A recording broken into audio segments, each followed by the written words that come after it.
Hello. Hello. आज करने जा रहे हैं हम लोग लेक्चर 7 डिफरेंशियल इक्वेशन का। तो हम लोग ने अभी जितना भी पढ़ा है वो डिफरेंशियल इक्वेशन फर्स्ट ऑर्डर का ठीक था। तो आज से हम लोग स्टार्ट करें हायर ऑर्डर का। हायर ऑर्डर के डिफरेंशियल इक्वेशन को कैसे सॉल्व करते हैं। हायर ऑर्डर डिफरेंशियल इक्वेशन यानी 2 होगा ऑर्डर उस डिफरेंशियल इक्वेशन का, 3 होगा और सो ऑन। जैसे 2 का एग्जाम्पल ले लें हम लोग, d square y d x square, कोई फंक्शन ले लो p d y by d x, और कोई और एक फंक्शन ले लो q इज इक्वल टू 0। तो देखो इसका ऑर्डर क्या है 2। ऐसे डिफरेंशियल इक्वेशन कैसे सॉल्व करेंगे वो आज के लेक्चर में हम लोग देखेंगे, ठीक है। तो आज का लेक्चर हम लोग स्टार्ट करते हैं। तो जो आज हम लोग कॉन्सेप्ट इंट्रोड्यूस करूंगा मैं इस 7th लेक्चर में, वो थोड़ा सा नया होगा, क्योंकि अभी तक जो था वो हम लोग चीज़ें कहीं ना कहीं थोड़ा सा कनेक्ट कर पा रहे थे। आज की चीज़ और अच्छे से कनेक्ट कर पाएंगे क्योंकि नई है, एक एक्साइटमेंट के साथ स्टार्ट करते हैं।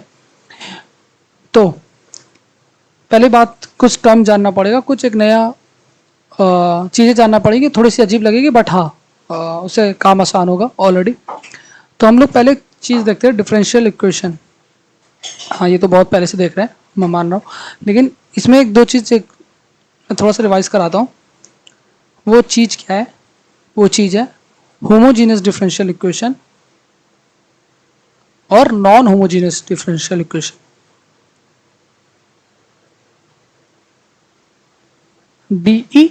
DE ठीक है। Homogeneous differential equation, non homogeneous differential equation क्या होती है?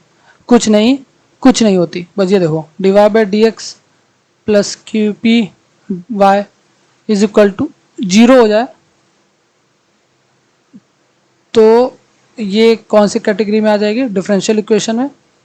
अगर 0 नहीं हुई, कोई फंक्शन हुआ, कोई कांस्टेंट हुआ, तो क्या हो जाएगी? नॉन डिफरेंशियल इक्वेशन में। और इसको और प्यार से लिखते हैं, ठीक है। Any equation which having right side is equal to 0, or the equation which is having non 0 term in this differential equation is said to be non homogeneous differential equation. So हम लोग इसमें लिख सकते हैं कि अगर एग्जाम्पल लिखना क्या है, तुम एग्जाम्पल देखो, फटाक से काम आसान करो। D y by d x plus P, ultimately तुम्हें क्वेश्चन ही बनाने हैं, ठीक है। ये अगर 0 के बराबर आ जा रही है तो इसको तुम होमोजीनियस डिफरेंशियल इक्वेशन कहोगे। अगर 0 के बराबर नहीं आ रही है, कोई एक फंक्शन हो गया क्यू, कुछ भी हो सकता है। क्यू क्या क्या हो सकता है, एक नज़र डाल लो। के कांस्टेंट हो सकता है, ई की पावर एक्स हो सकता है, ए की पावर एक्स हो सकता है, साइन एक्स हो सकता है, कॉस एक्स हो सकता है, साइन हाइपरबोला हो सकता है, हाइपरबोलिक फंक्शन हो सकता है, ठीक है। कुछ भी हो सकता है इन सब में से। लॉग भी हो सकता है, एल एन हो सकता है, ठीक है। तो ये फंक्शन हो सकता है, कुछ भी हो सकता है, बट 0 नहीं होगा। अगर 0 होगा तो वो होमोजीनियस में चला जाएगा और चीज़ें तुम्हारी होमोजीनियस के नज़रिए से सॉल्व होंगी। चलिए भैया, ये तो हम लोग ने देख लिया बड़े प्यार से। अब थोड़ी सी ये चीज़ भी देखने का समय आ गया। क्या? अब यहाँ से एक चीज़ इंट्रोड्यूस होगी जो तुम्हें पढ़ने में बड़ा मजा आएगी। वो क्या चीज़ है? देखो देखो देखो देखो जल्दी से। वो चीज़ें हैं कॉम्प्लीमेंट्री फैक्टर और पर्टिकुलर इंटीग्रल, ठीक है। तो ये दो चीज़ इंट्रोड्यूस होने जा रही है आपके सामने। उससे पहले एक चीज़ और देख लीजिए। जैसे अगर हम एक डिफरेंशियल इक्वेशन कंसिडर करें, कौन सी डिफरेंशियल इक्वेशन? जस्ट से अगर हमने ले लिया, एक सिंपल से लेते हैं, एक ही ऑर्डर की लेते हैं, ठीक है। D y by d x plus P y is equal to Q. ये डिफरेंशियल इक्वेशन एक तो दिमाग में तुम्हारे चमक रहा होगा, बर्नौली, ठीक है। ये वाई का डिफरेंशियल है, वाई इधर है, पी अगर पी और क्यू हमारा एक्स का फंक्शन हुआ तो हम लोग बर्नौली दशा डायरेक्शन में जाते हैं। बट हम लोग इस बार बर्नौली के अलावा दूसरा तरीका देखेंगे, वो थोड़ा सा और प्यारा है, वो और सुंदर है, उसको देखते हैं। जैसे हमारा है, ध्यान से देखना, d y by d x. ये चीज़ें भी तुम्हें बता रहा हूँ अभी कैसे एक डायरेक्शन में सोचना है, उसका पहले मैं बेस तैयार कर रहा हूँ, फिर उस डायरेक्शन में हम लोग चलेंगे, ठीक है। पहले ये चीज़ देखो, ये तो तुम्हें लगता है कि हाँ भैया बर्नौली हो सकती है और भी चीज़ें सीखे थे, उस टाइप का दिख रहा है। बट अभी तुम देखो यहाँ से एक चीज़ हम लोग इसको डिफाइन करते हैं। ये जो हम लोग इसको लिखते हैं ना, D by D D x, इसको हम लोग कह सकते हैं डिफरेंशियल फैक्टर ले लो, डिफरेंशियल कांस्टेंट, डिफरेंशियल टर्म ले लो, कुछ भी ले लो, इसको एक इंडिकेशन देते हैं डी से, कैपिटल डी। ठीक है, तो ये जो तुम इसको डी लिखती है और ये तुम्हारा y है प्लस पी वाई है इज इक्वल टू क्यू। ठीक, इसमें से d plus P y common ले लिया इज इक्वल टू क्यू। अब तुम लोग कह रहे हो ये क्या अनर्थ कर दिया आप भैया, सर भैया कुछ भी, ये y कॉमन कैसे ले लिया, ये क्या बात हुई? हाँ यही बात हुई, बीटेक कर रहे हो, ठीक है, समझो इस चीज़ को। ये d जो है तुम्हारा, इसको ऐसे रिप्रेजेंट करते हैं, इससे काम हमारा आसान होगा और टीचर भी तुम्हें मार्क्स देगा। इसको करना ही है, बुक में भी यही लिखा है, ठीक है, मैं सपने से नहीं बना रहा हूँ। ये डी का तुम्हारा अल्टीमेटली क्या मतलब है, डी एक्स। ठीक है, ये चीज़ समझे। अब हम लोग यहाँ से स्टार्ट करते हैं होमोजीनियस इक्वेशन। तो होमोजीनियस इक्वेशन क्या होती है, ये ओवरऑल तुम डी का फंडा समझे ना, डी है क्या, ठीक है, वो चीज़ समझ गए। अब यहाँ से स्टार्ट करते हैं, जो हमारी डिफरेंशियल इक्वेशन दो चीज़ में टूटी थी, होमोजीनियस नॉन होमोजीनियस। पहले हम लोग स्टार्ट कर रहे हैं होमोजीनियस क्या है साहब, जो मैंने बताया जीरो के इक्वल है, तो उसको होमोजीनियस कहते हैं। होमोजीनियस को जब तुम सॉल्व करोगे, तो पर्टिकुलर क्वेश्चन अगर तुम्हें दिख गया कि होमोजीनियस, तो उसके लिए एक टर्म इंट्रोड्यूस हुआ है, कॉम्प्लीमेंट्री फैक्टर, जिसको हम लोग CF कहते हैं। ठीक है, अगर तुम जैसे हम लोग एक एग्जांपल लेते हैं, dy by d x plus P y is equal to zero, ये हमारी होमोजीनियस इक्वेशन है क्योंकि यहाँ जीरो है राइट साइड। कैपिटल डी लिए प्लस पी लिए, इसमें वाई लिए इज इक्वल टू जीरो। अब इसका जो सोल्यूशन होगा ना, इसको ऐसे लिखेंगे y is equal to CF। तो ये जो CF है वही तुम्हारा सोल्यूशन हुआ। तो मतलब अगर भैया हम लोग CF फाइंड कर लिए, तो हम लोग सोल्यूशन भी फाइंड कर लिए y का, तो हमको CF निकालना है। ठीक है, CF जो होता है कॉम्प्लीमेंट्री फैक्टर, वो कैसे निकालेंगे? CF निकालने के लिए कुछ नियम कानून है जो तुम्हें मानने, और उसको धड़ाधड़ फॉलो करते रहोगे तो तुम्हारा रिजल्ट अपने आप आता रहेगा। वो क्या कानून है जो तुम्हें CF निकालने में मदद करेगा? वो ये है, जो CF होगा वो तुम्हारा डिपेंड करेगा ये जो इक्वेशन बनेगी। क्या? CF तुम्हारा वो होगा, डिपेंड करेगा ये जो तुम्हारी इक्वेशन बनेगी। कैसे डिपेंड करेगा? तो तुम ध्यान से देखो, ये क्वेश्चन को d plus P bracket y equal to zero, d plus P equal to zero. ठीक है, अब d के देखो रूट आया, d की कोई वैल्यू है ना, जो d की वैल्यू है उसको हम लोग कहते हैं m1। ठीक है, d की कोई वैल्यू आए उसको m1, या ये कह सकते हैं ये रूट है, d का रूट क्या है, m1। ठीक है, तो ये रूट से आंसर लिखेंगे। कैसे लिखेंगे? अब एक और एग्जांपल से देख के समझते हैं। ये थोड़ा लेजिट एग्जांपल है, इसको तुम अच्छे से समझना। जैसे हम लोग अब ये देखो, प्रॉपर हम लोग एक लेते हैं equation, T square d x two plus P d y d x plus Q y is equal to zero. ठीक है, ये हमारी सेकंड ऑर्डर डिफरेंशियल इक्वेशन है, इसको सॉल्व करना है। सबसे पहले मैंने क्या बताया था कि इसको क्या लिख सकते हैं, d square y plus P d y plus Q y is equal to zero. इसमें हम लोग y कॉमन ले लो, square plus P d plus Q y common ले लिया इक्वल टू जीरो। ये देखो, ये क्या दिख रही है, क्वाड्रेटिक इक्वेशन दिख रही है। हाँ सर, क्वाड्रेटिक इक्वेशन दिख रही है। क्वाड्रेटिक इक्वेशन है तो इसका मतलब रूट भी होंगे। हाँ सर, इसके दो रूट होंगे, और दो रूट का कई सारे नेचर हो सकते हैं। कितने नेचर हो सकते हैं, मतलब कितने केस ऐसे बनेंगे कि रूट किस किस प्रकार के हो सकते हैं? 4 केस बन सकते हैं। कैसे? सिमिलर रूट हो, सेम रूट हो, मतलब डिस्टिंक्ट रूट हो, इमेजिनरी रूट हो। ठीक है, ये ऐसे 4 केस बन सकते हैं। इक्वल रूट हो सकते हैं, डिफरेंट रूट हो सकते हैं, और इमेजिनरी रूट हो सकते हैं। तो ये जो रूट्स होंगे इसके रिलेटेड तुम्हारा वो डिपेंड करेगा, कॉम्प्लीमेंट्री फैक्टर। अब वो अगर तुम्हें रूट मिल गया तो तुम्हारा आधा काम आसान हो गया। कैसे? क्योंकि तुम उसके अकॉर्डिंग आगे प्रोसीड कर सकते हो। जो तुम्हारे जो रूट होंगे वो रूट इमेजिनरी भी हो सकते हैं, कांस्टेंट भी। कभी कभी वो भी हो सकता है कि तुम्हारे रूट इमेजिनरी हो गए, तो इमेजिनरी भी दो प्रकार से हो सकते हैं। कैसे हो सकते हैं? इमेजिनरी में भी इक्वल हो सकते हैं। इमेजिनरी मतलब डिस्टिंक्ट, और इमेजिनरी में इक्वल। इमेजिनरी में कैसे इक्वल हो सकते हैं सर?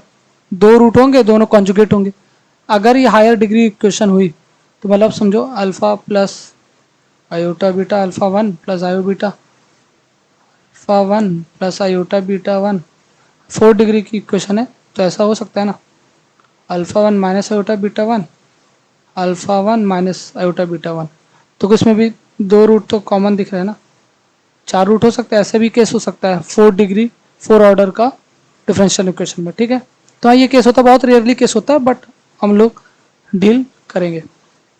तो चार केसेस को तुम हम लोग चारों केसेस को एक एक करके समझेंगे और सबका सीएफ लिखते रहेंगे, और उसका हर पर्टिकुलर एक क्वेश्चन करेंगे तो उससे डायरेक्ट हम लोग को पता चल जाएगा कि कौन सा इक्वेशन में कब क्या यूज़ करना है। तो चारों केस हम लोग फटाक से लिखते हैं, उन पे एक पर्टिकुलर क्वेश्चन करते हैं और तुम्हारा फंडा क्लियर करते हैं। ठीक है, तो चलो चार केसेस की ओर कदम बढ़ाया जाए। केस वन समझे क्या क्या सीन चल रहा है? अभी मैं एक बार फिर से शुरू से रिवाइज कराऊंगा शॉर्ट में। ठीक है, पहला केस लेते हैं, अगर रूट हमारा रियल हो और एंड डिफरेंट हो। अभी हम लोग सिर्फ सी एफ निकाल लें। सी एफ किसके लिए निकलता है? होमोजीनियस इक्वेशन के लिए। होमोजीनियस इक्वेशन क्या होती है? जो इक्वल टू में यहाँ जीरो आ जाता है। ठीक है, कोई कांस्टेंट नहीं रहता है यहाँ इक्वल टू में, डिफरेंट। ठीक है, पहला केस ये। तो हमारा सी एफ क्या होगा? तब हमारा सी एफ होगा रूट मान लो होंगे m1 m2। अभी दो ऑर्डर की बात करें, अगर तीन ऑर्डर की बात करेंगे, चार ऑर्डर की बात करेंगे तो m2 m3 ऐसे करके बढ़ सकते हैं। तो m1 m2 हमारा रूट है दो ऑर्डर के डिफरेंशियल इक्वेशन के लिए, तो इसका सी एफ ऐसे लिखोगे। अच्छा ये बताओ, ये याद रखना कि अगर जितने ऑर्डर का, ये तो जानते ही होगे, जितने ऑर्डर का डिफरेंशियल इक्वेशन होता है उतने आर्बिट्री कांस्टेंट आते हैं। मतलब दो ऑर्डर का तो कितने आर्बिट्री कांस्टेंट आएंगे? 2, c1 प्लस c2 लिख लो। और फिर डायरेक्ट तुम ये लिख सकते हो। ठीक है, ये हमारा दो टर्म होंगे और इसको टोटली क्या कहोगे? Complementary factor. तो ये हमारा सी आई एफ है, और ये सी आई एफ किसके इक्वल होता है? हमारे सोल्यूशन के वाई के। ठीक है, तो अगर केस वन, अगर रूट हमारे रियल हुए, डिफरेंट हुए, यानी डिस्टिंक्ट हुए, तो सी एफ तुम डायरेक्ट ऐसे लिख सकते हो। m1 m2 रूट फाइंड करना पड़ेगा। रूट किसका फाइंड करना पड़ेगा? जो यहाँ तुम्हारा डिफरेंशियल इक्वेशन बनी थी ना, कहाँ गई? हाँ, थोड़ा सा ग्लिच हो रहा है, सॉरी। जो हमारी डिफरेंशियल इक्वेशन बनी थी,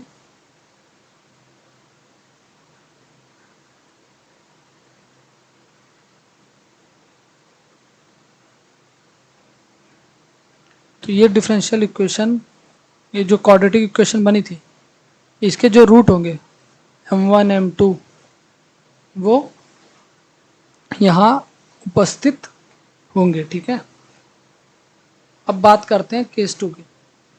केस टू में, केस वन हम लोग ने देख लिया, रूट और रियल हो गए, डिस्टिंक्ट हुए।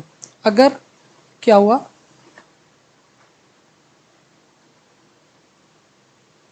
केस टू लेते, अगर हमारा रूट रियल हुए एंड इक्वल हुए, डिस्टिंक्ट वाला कर लिए, इक्वल हुए तो कैसे लिखोगे? कुछ नहीं, सी एफ तुम्हारा होगा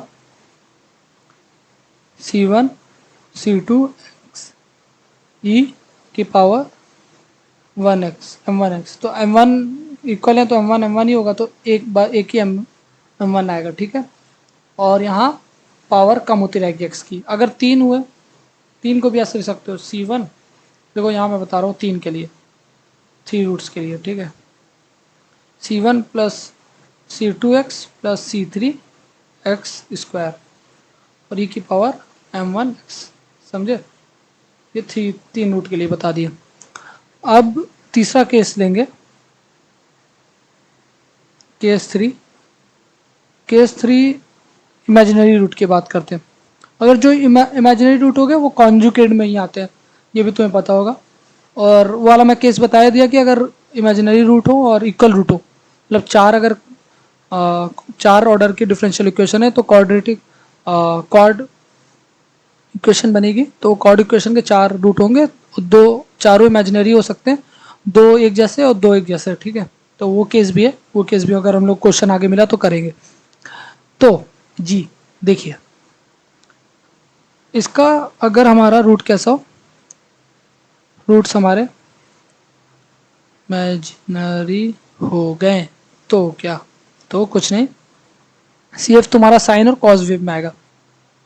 जैसे कैसे हो गए इमेजिनरी रूट, ऐसे ही ना होंगे, alpha plus minus iota beta. ये क्या है, हमारा इमेजिनरी पार्ट है, ये क्या है, हमारा रियल पार्ट है। तो क्या लिखना है तुम्हें, ई की पावर अल्फा एक्स, अल्फा हमारा रियल पार्ट आ गया और इमेजिनरी पार्ट कॉस साइन के फॉर्म में लिख सकते हो, a beta x plus b sine beta x. A भी क्या है, कुछ नहीं, आर्बिट्री कांस्टेंट है। ठीक है, उससे मत घबराना, कांस्टेंट ही है, बस इसका लिखने का तरीका थोड़ा बदल दिया। कॉस बीटा एक्स तुम इधर से उधर कर सकते हो, कांस्टेंट है, किधर बी लिख दो, इधर एक दो, दो से कोई फर्क नहीं पड़ता, बट ये कॉस साइन होना जरूरी है। तो ये हमारा कॉम्प्लीमेंट्री फैक्टर हो गया। एक दो क्वेश्चन देखते हैं केसेस पे, थोड़ा सा समझ में आएगा, थोड़े से कंसेप्ट क्लियर होंगे। तो एक क्वेश्चन देखते हैं हम लोग। क्वेश्चन कहता है हमसे कि आप भैया इसको सॉल्व करिए। किसको सॉल्व करें, ये लीजिए आपके इस कंप्यूटर स्क्रीन में ये रहा। फटाक से पेन उठाओ, जल्दी से उठाओ, जल्दी से उठाओ और इसको सॉल्व करके दिखाओ। पहले तो हम लोग इसको अपने ढंग से लिखेंगे, हमको भैया ये सब भाषा हमको समझ में नहीं आती है, हमको याद भी आती है। कौन सी, ये वाली, सुंदर सा। हाँ जी, इसको ऑक्सिलरी इक्वेशन कहते हैं। अगर कोई कॉलेज में अगर कहे कि क्या लिख दे, इसको कहना ऑक्सिलरी इक्वेशन। क्या कहोगे, auxiliary equation by solving auxiliary equation. ये लाइन लिखना जरूर, बाय सॉल्विंग, क्योंकि मास्टर लोग को तो जानते ही हो भाई, उनको चाहिए कि अच्छे से लिखा हो बाय ऑक्सिलरी इक्वेशन। तो तुम लिखे by solving auxiliary equation, solve करो भैया इसको। 8d+15, हमने y कॉमन लिया, स्क्वायर आएगा, भूल गए हम, उसका याद दिलाने के लिए शुक्रिया। इसको हम किए। अब ये हमारे क्वाड्रेटिक इक्वेशन हमारे हाथ में है, इसका रूट निकालिए, फटाक से रूट निकालिए। 5 3 15, 15 5 3 8। ठीक है, मिल गया, मिल गया बच्चों, मिल गया। अब तुम डी को एम भी बदल सकते हो, या ऐसे डी में रहने दो, बट एम में बदल लो। ठीक है, एम स्क्वायर -8m+15। तो स्टेप वाइज बता रहे हैं, ऐसे स्टेप वाइज करना। एम करने के बाद इसका फंडा समझ गया, बाकी तुम लिखावट तो किसी भी लिपि में लिख दो, समझ जाएंगे सब। ठीक है, m-3 की है भैया, फिर m-5 की है भैया, 0। एम हमें रूट मिल गया 3 और 5। m1 क्या है हमारा, 3 हो गया। m2 क्या है हमारा, 5 हो गया। ये दूर से देखने वाला इंसान भी समझ जाए कि हमारा डिस्टिंक्ट है और रियल है। तो केस 1 में अपने आप पधार गया। केस 1 में गया तो हम लोग ने पकड़ के y=cf लिखा। cf हमारा क्या होता है, याद करो फटाक से, e की पावर, याद आया, c1 e की पावर अल्फा नहीं m1x प्लस c2 e की पावर m2x। फटाक से लिखो, c1 e की पावर m1 क्या है 3x, m2 क्या है m2 5x। सर जी हो गया सवाल, ये लो। ठीक है, अब करते हैं हम लोग एक और क्वेश्चन, ये तुम कर लेना घर के लिए। क्या क्या क्या क्या क्या, घर के लिए कर लोगे आराम से, ज़्यादा टफ नहीं है। ठीक है, इसी तरह है, d² y dx2 -6 dy dx। कुछ नहीं, नंबर बदल दिए बस, y=0। कर लेना, मुझे पता है कर लोगे, तुम लोग बड़े अच्छे लड़के हो। ठीक है लड़कियां भी। अब बात आती है केस नंबर 3 की। उसके क्वेश्चन थोड़े से देखते हैं, मज़ेदार होते हैं। मज़ेदार कुछ नहीं होते, रूट फाइंड करना होता है बस। ठीक है, ये लो क्वेश्चन आपके कंप्यूटर स्क्रीन में, ये रहा, इसको सॉल्व करिए।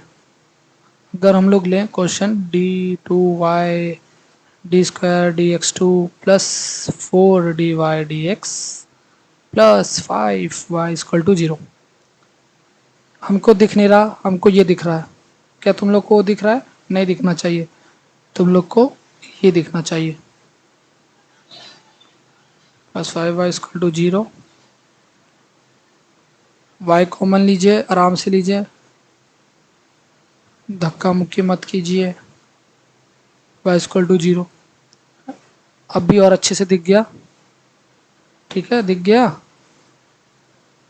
क्या दिख रहा? Quadratic equation. रूट बनाओगे?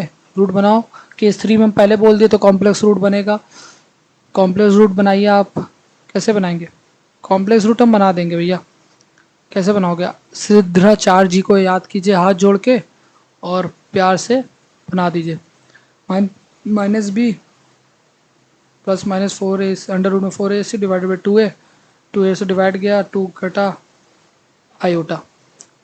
ये हमारा रूट प्रकट होके आ गया। जल्दी से अल्फा बताइए। -2। ठीक है, और हमको वो बताइए क्या कहते हैं, इमेजिनरी पार्ट 1 है, मतलब बीटा 1 है। अल्फा पता चल गया, बीटा पता चल गया।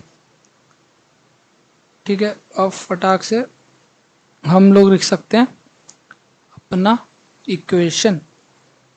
इक्वेशन लिखना स्टार्ट करें कि y इज इक्वल टू, अच्छा एक चीज़ इसमें प्रॉब्लम है। प्रॉब्लम ये है कि हम लोग को a और b निकालना पड़ेगा। कैसे निकालना पड़ेगा? क्योंकि हम लोग डायरेक्ट a और b, क्योंकि आर्बिट्री कांस्टेंट है, अल्फा बीटा पता चला, तो a b तो निकालना पड़ेगा। तो a b भी निकाल सकते हैं। चलो पहले इसको लिख लेते हैं कि ये हो गया हमारा e की power -2x a cos x plus b sin x। अब हम लोग ए बी भी निकालना चाहते हैं। ठीक है, ए बी भी निकालना चाहते हैं। वो आर्बिट्री कांस्टेंट हम लोग क्लास 12 में पढ़े थे, कैसे निकालते थे, क्या क्या करते थे। पहले दो इक्वेशन चुनते थे जहाँ से ए आ सकता है। एक्स की वैल्यू 0 डाल देते थे, वाई की वैल्यू 2 डाल दे। इन इक्वेशन 1, जो हमारा ये इक्वेशन 1 कहते थे, इसको हम लोग डाल देते हैं। एक्स की वैल्यू 0 और वाई की वैल्यू 2 डाल के देखो। एक्स की वैल्यू 0 डालेंगे, वाई की वैल्यू 2 डालेंगे, तो हमारे ए मिल जाएगा। और फिर से डिफरेंशियल इक्वेशन बना के डिवाइड करके हम लोग बी भी निकाल सकते हैं। तो ये आर्बिट्री कांस्टेंट एक बार क्लास 12 कॉन्सेप्ट है, एक बार ट्राई करना। उसके बाद मैं एक अलग से वीडियो बना के लाऊंगा कि आर्बिट्री कांस्टेंट कैसे फाइंड कर सकते हैं। तो ये तुम्हारा डिफरेंशियल इक्वेशन का सोल्यूशन हो गया, जितने भी केस थे। तो हमने सी एफ कंप्लीट कर लिया हायर ऑर्डर डिफरेंशियल इक्वेशन के लिए, जो कि होमोजीनस हो, तब हम लोग सिर्फ सी एफ की बात करेंगे। अगले वाले लेक्चर में हम लोग पी को इंट्रोड्यूस करेंगे, पर्टिकुलर इंटीग्रल सोल्यूशन पी को बोलते हैं। वो क्या होगा? वो नॉन होमोजीनस इक्वेशन के लिए होगा। नॉन होमोजीनस क्या होती है? जो जीरो की जगह कोई कांस्टेंट आ सकता है, कोई फंक्शन आ सकता है। ठीक है, तब हम लोग पी भी लाएंगे। तब सी एफ प्लस पी को ऐड करके हम लोग नॉन होमोजीनस इक्वेशन का सोल्यूशन बताएंगे। आज के लिए इतना ही, तब तक चलते हैं। Okay, tata, bye bye.